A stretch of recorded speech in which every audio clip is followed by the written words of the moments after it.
गौतम बुद्ध के समय में वैशाली राज्य में एक प्रसिद्ध गणिका रहती थी जिसका नाम आम्रपाली था।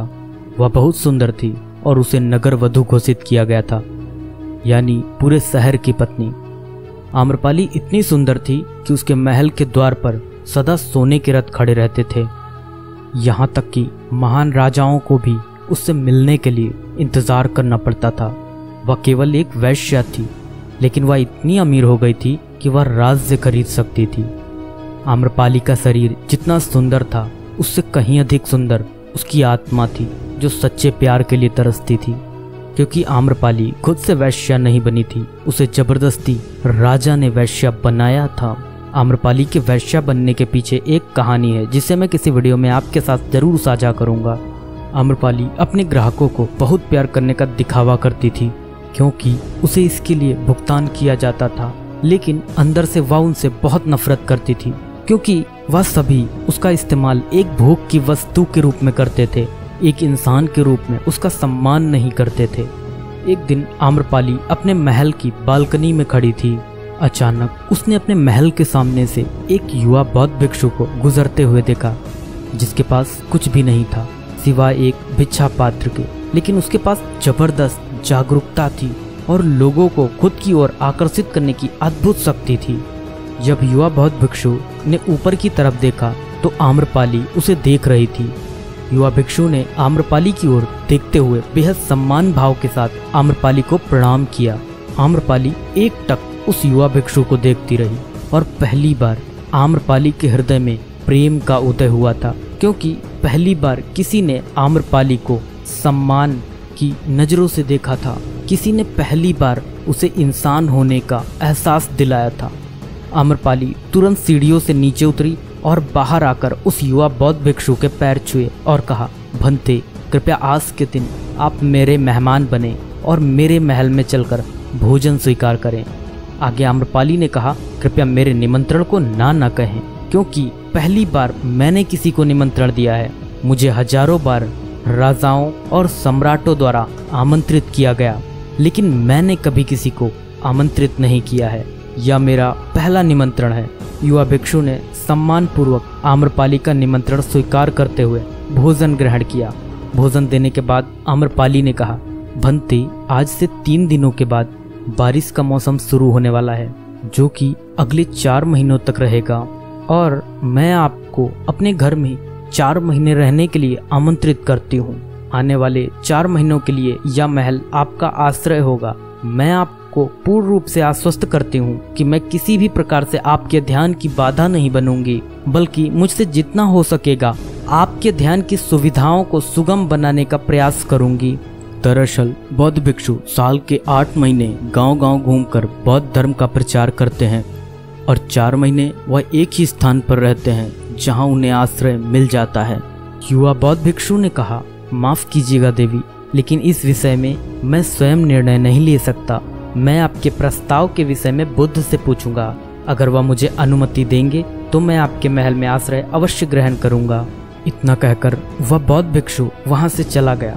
इससे पहले कि वह युवा भिक्षु बुद्ध के पास पहुंचता और आम्रपाली के प्रस्ताव के बारे में कुछ बताता, उससे पहले वहां पर मौजूद अन्य भिक्षु बुद्ध के पास पहुंच गए और बुद्ध से कहा, बुद्ध, आप उस युवा भिक्षु को रोकिएगा। आम्रपाली ने उसे 4 महीने रहने के लिए अपने घर बुलाया। आम्रपाली एक वैश्या है और एक भिक्षु एक वैश्या के घर में 4 महीने रहे, यह सही नहीं है। इससे हमारे संघ में गलत संदेश जाएगा। बुद्ध ने कहा, कृपया आप लोग शांत हो जाएं और उस भिक्षु के आने की प्रतीक्षा करें। थोड़ी देर बाद वह युवा भिक्षु बुद्ध के पास आया, बुद्ध के पैर छुए और उन्हें पूरी कहानी सुनाते हुए कहा, बुद्ध, नगर की एक आम्रपाली नाम की महिला ने मुझे बारिश के 4 महीने अपने घर पर रहने के लिए आमंत्रित किया है। मैंने उसके निमंत्रण का अभी कोई जवाब नहीं दिया। मैंने उससे कहा है कि अगर आप मुझे उसके घर रहने की आज्ञा देंगे तभी मैं उसके घर पर रहने के लिए आऊँगा। अतः बुद्ध, आप जो कहेंगे मैं वही करूँगा। उस युवा भिक्षु ने आम्रपाली के विषय में वैश्या शब्द का प्रयोग न करते हुए केवल महिला शब्द का प्रयोग किया। बुद्ध ने उस युवा भिक्षु की आंखों में देखा और कहा, तुम रह सकते हो। तभी अचानक बूढ़ा भिक्षु खड़ा हुआ और बोला कि बुद्ध, यह सही नहीं है। यह युवा भिक्षु एक सच्चाई छुपा रहा है। इसका कहना है कि एक आम्रपाली नाम की महिला ने अपने घर पर रहने के लिए आमंत्रित किया है, लेकिन वह एक महिला नहीं है, वह एक वैश्या है। बुद्ध ने कहा, मैं जानता हूँ, और क्योंकि इसने वैश्या शब्द का प्रयोग नहीं किया, इसका अर्थ है इसके मन में उसके लिए सम्मान का भाव है, इसलिए मैं इसको वहां रहने की अनुमति दे रहा हूँ। वहां मौजूद हजारों भिक्षुओं को विश्वास नहीं हो रहा था कि बुद्ध ने एक युवा भिक्षु को एक वैश्या के घर में रहने की अनुमति दे दी है। अगले 3 दिनों के बाद वह युवा भिक्षु आम्रपाली के घर रहने के लिए चला गया।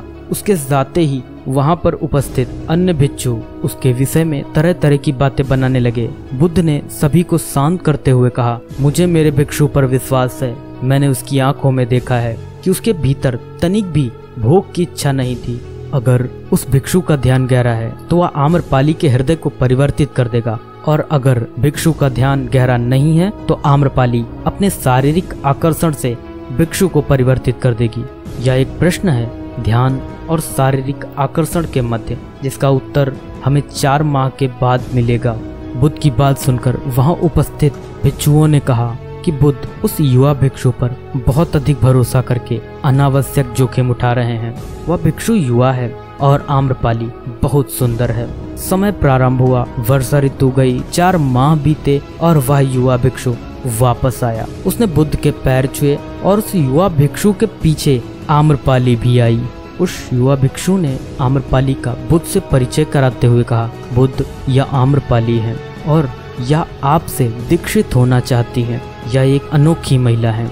यह न केवल सुंदर है बल्कि इनकी आत्मा उतनी ही शुद्ध है जितनी आप कल्पना कर सकते हैं।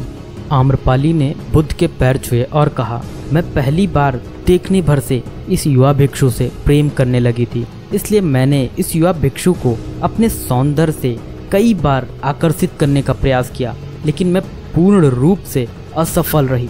इसके बजाय इस युवा भिक्षु ने मुझे ध्यान के प्रति जागरूक किया और यह एहसास कराया कि वास्तविक जीवन भोग नहीं अपितु ध्यान है। इसलिए बुद्ध, मैं अपनी सारी संपत्ति आपके भिक्षुओं को दान में देना चाहती हूँ और शेष जीवन ध्यान में बिताना चाहती हूँ।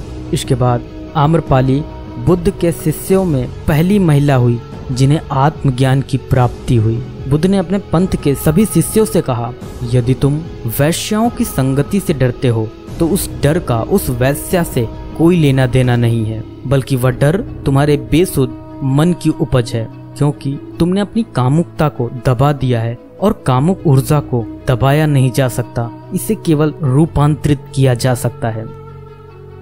अगर आप लोगों अपनी कामुक ऊर्जा को रूपांतरित करने का तरीका जानना चाहते हैं तो आप हमारे द्वारा बनाई गई स्त्री के प्रति आकर्षण को कैसे समाप्त करें, इस वीडियो को देखें। इस वीडियो पर हमें दर्शकों से बहुत ढेर सारा प्यार मिला है। इसमें दी गई जानकारी से आप अपनी कामुक ऊर्जा को जरूर रूपांतरित कर पाएंगे। यह वीडियो आपको ऊपर आई बटन में और नीचे पिन कमेंट में मिल जाएगी। बहुत बहुत धन्यवाद आप लोगों का इतनी तसल्ली के साथ हमारी कहानी सुनने के लिए। नमस्कार।